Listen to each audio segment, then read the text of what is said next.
Good evening. My name is Benjamin Brainard, and I wanted to take a few minutes out of your day to discuss an American entrepreneur from the post-Second World War timeframe. The entrepreneur that I've chosen to focus on is Steve Jobs, the founder of Apple. Although to be fair, he was a co-founder. Steve Wozniak was there, so kind of an interesting and controversial figure. A couple of things about him. Steve was not an engineer by any means. His own accounts was that he was not an engineer. He didn't really get along with engineers. Um, he wasn't a programmer either. Yet he headed up one of the largest tech companies on the planet. But what Steve Jobs was really good at is understanding, in essence, not necessarily what people want, but what people want and can use.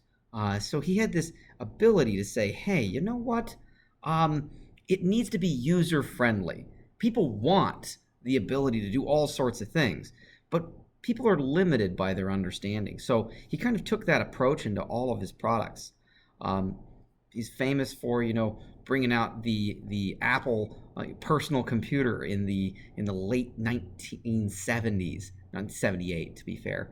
But he's really famous for the iPhone, and that revolutionized, or I should say, the iPod, and that revolutionized the music industry, and by extension, the iPhone, which revolutionized the phone industry.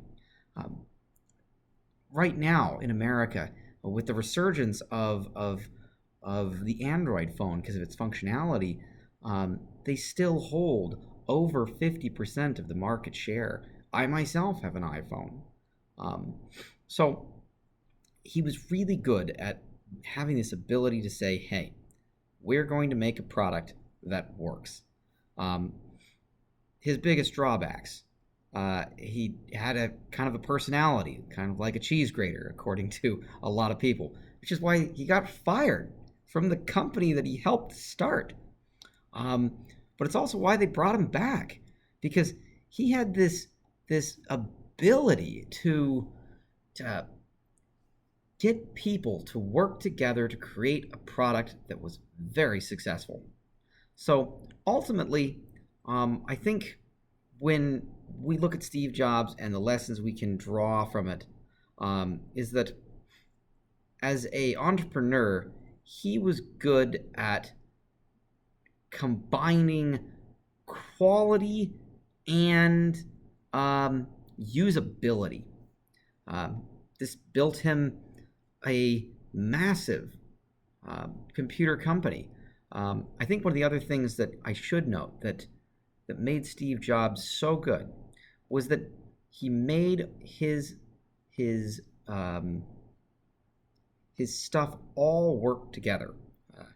Apple is renowned for its ability to streamline. You purchase everything through the App Store. You use Apple devices that are charged with Apple cables. This kind of aspect to Steve Jobs' approach to products breeds brand loyalty and subsequently makes the company a lot of money. So I think he's definitely an example for us to kind of review and follow, at least in the area of product management. Maybe not personnel management, though. I'd love to hear your thoughts on Steve. Thank you, and have a great day.